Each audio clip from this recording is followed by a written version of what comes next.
Bom dia! Hoje vamos apresentar o trabalho de Educação Física sobre o beisebol. Vamos ver suas origens, regras, equipamentos, competições e principais nomes. Esse trabalho vai ser apresentado por Amanda de Carvalho Gomes, Ana Carolina, Gabriele Moura, Gabriela Montilares, Isabelle De Luca e Rebeca Bertolucci. A origem do beisebol é muito incerta, já que existem muitas controvérsias a seu respeito. Alguns acreditam que ele foi criado pelo combatente Abner Doubleday, em Nova York, em 1839. Outros acreditam que o esporte é de origem inglesa, porque no século XVIII existia um jogo semelhante chamado Rounders, que era praticado no país. É provável que os imigrantes ingleses tenham trazido esse jogo para a América do Norte e depois tenha sido adaptada para a forma que conhecemos hoje. Também há registros franceses, do século XIV, descrevendo um esporte em que se usava bola e taco para praticar. Sobre as suas regras, nós temos o americano Alexander Cartwright. Ele foi responsável por contribuir para a consolidação das regras do beisebol. O primeiro jogo oficial desse esporte ocorreu no ano de 1846, em Nova York. O jogo de beisebol é disputado entre duas equipes de 9 jogadores que se revezam no ataque e na defesa. O beisebol é basicamente uma disputa de território, no caso as bases, que cada equipe atacante tenta ocupar. O campo de beisebol é no formato de um diamante, sendo o centro a área do arremessador. O raio pode variar entre 92 metros e 108,2 metros. Cada aresta do diamante, que é o quadrado onde fica as 4 bases, possui 27,4 metros. A área de areia possui um raio de 28,9 metros. E a área do arremessador, que fica no centro do diamante, é coberta de areia e possui um raio de 2,73 metros. Agora eu vou falar um pouco sobre as posições dos jogadores em campo. O arremessador ele é considerado o principal jogador de uma equipe de beisebol. Sua função é arremessar a bola com a intenção que ela não seja rebatida pelo jogador do time adversário. O receptor ele tem como função pegar as bolas que são arremessadas, caso elas não sejam rebatidas pelo jogador do time adversário. O jogador da primeira base tem como função a defesa da primeira base e a cobertura das jogadas que podem ser feitas nela. O jogador da segunda base tem como função ocupar a segunda base e executar, juntamente com o jogador da primeira base, uma jogada chamada double play. O jogador interbases ocupa o espaço entre a segunda e terceira base e sua função é cobrir a região da segunda base em caso de double play.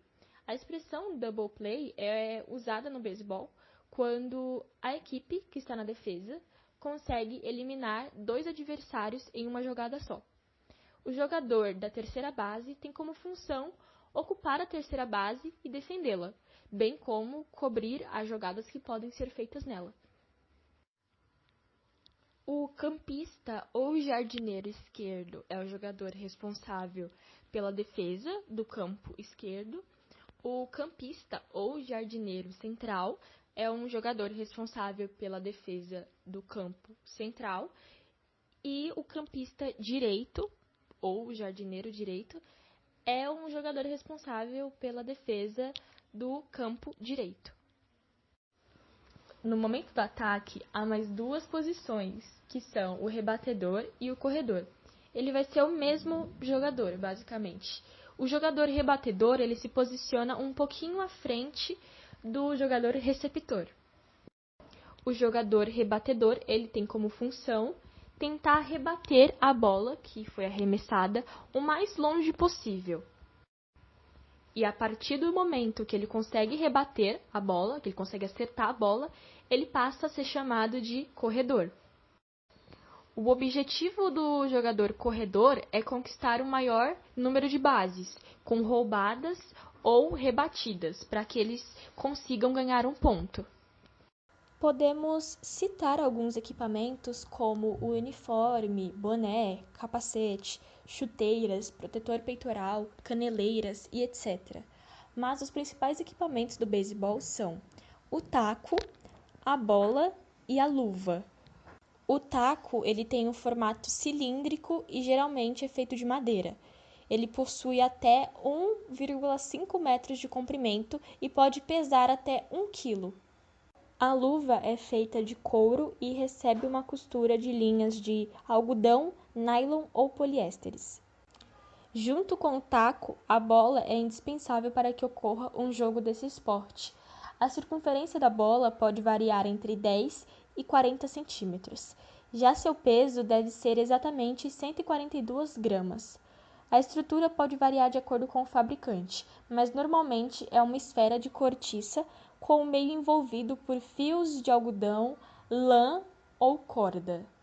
Qualquer que seja o material, eles devem estar compactados para que o equipamento passe pelas normas exigidas, principalmente o peso. As bolas de treinamento podem ser feitas com uma mistura de borracha no seu interior, assim tornando-se mais macias e fáceis de serem rebatidas pelos rebatedores.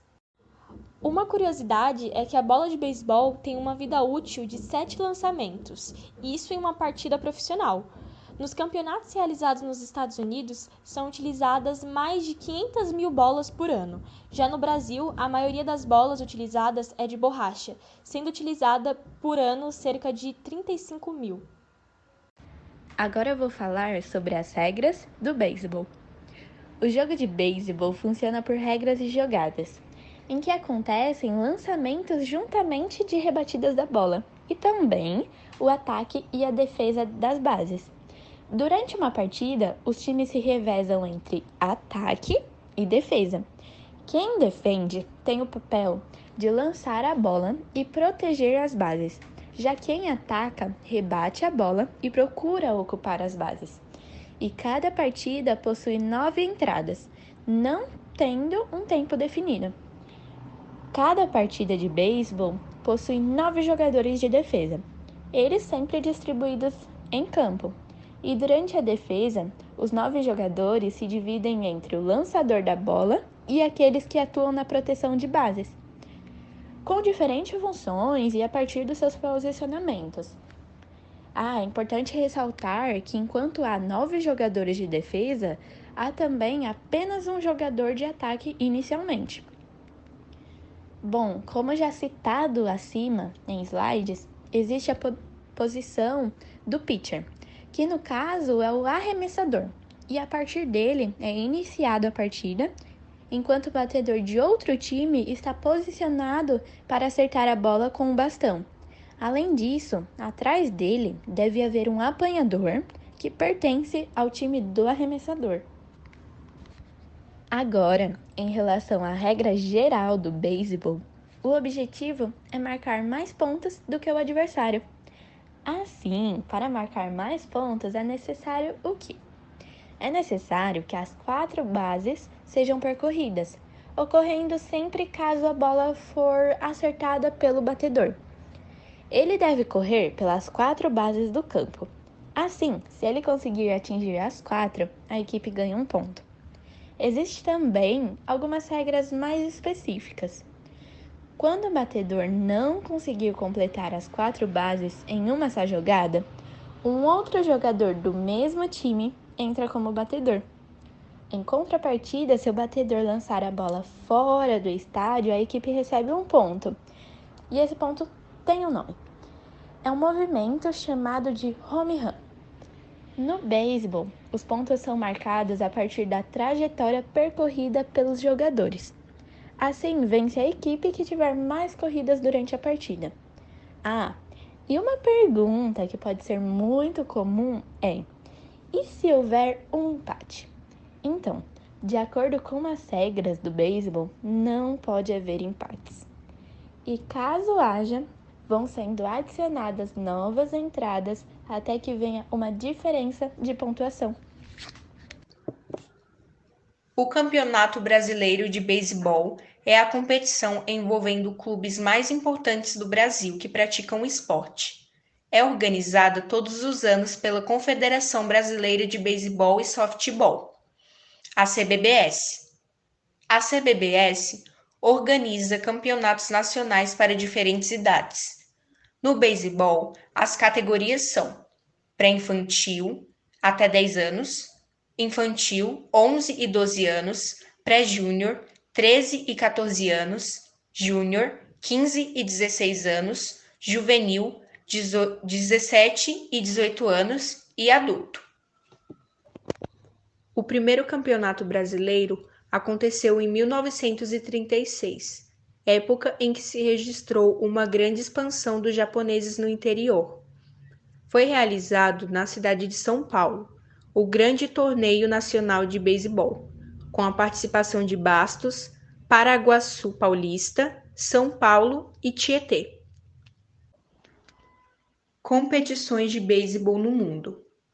MLB, que é uma liga norte-americana, Liga Mexicana de Beisebol, Liga Australiana de Beisebol, Liga Chinesa de Beisebol, KBO, que é uma liga sul-coreana, Liga de Porto Rico, a Nippon, que é uma liga japonesa, Série Nacional de Beisebol, que é de Cuba, e a Liga Venezuelana de Beisebol.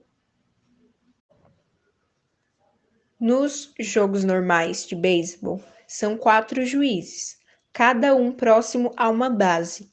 Eles controlam o jogo decidindo se houve a conquista ou não da base pelo corredor. O juiz posicionado no prato da casa, atrás do pegador, é o principal juiz da partida e também tem a função de decidir se as bolas arremessadas são válidas. Alguns jogos amadores têm apenas 1 ou 2 juízes, mas os jogos mais importantes do campeonato chegam a ter até 6 deles. A Major League Baseball é o nível mais alto de jogo em beisebol profissional nos Estados Unidos da América e conta com 29 times do país e um time do Canadá. A MLB refere-se à entidade que opera as 2 melhores ligas da América do Norte, a Liga Nacional e a Liga Americana. Jogam 30 equipes, 15 na Liga Nacional e 15 na Liga Americana. Para vocês terem uma ideia da visibilidade do beisebol na América do Norte, a MLB teve mais de 69 milhões de espectadores em 2018. Principais nomes do beisebol. Apesar de o beisebol ser um esporte que tem pouco reconhecimento no Brasil, faz muito sucesso em outros países, como nos Estados Unidos e no Japão. Existem muitos jogadores premiados, e nós listamos alguns. Babe Ruth foi um jogador de beisebol que guarda muitos recordes, tendo ganhado 7 World Series, o prêmio All-Star por 2 anos seguidos, em 1933 e 1934, o prêmio MVP da Liga Americana e o Hall da Fama do beisebol. Outro jogador que ficou marcado na história do beisebol foi Willie Mays, que ganhou a World Series de 1954, o Hall da Fama do beisebol de 1970, o prêmio MVP da Liga Nacional de 1954 e 65, a Luva de Ouro de 1957 e de 1968, além de ter ganhado 24 vezes o prêmio All-Star. Ted Williams é considerado o melhor batedor puro da história da MBL. Já ganhou o prêmio All-Star 19 vezes, além do MVP da Liga Americana e o Hall da Fama do beisebol. Cody Bellinger é um jogador muito promissor atualmente. Ele já ganhou 2 vezes o prêmio All-Star, o prêmio Luva de Ouro de 2019, MVP da Liga Nacional e o prêmio de jogador mais valioso da Liga Nacional.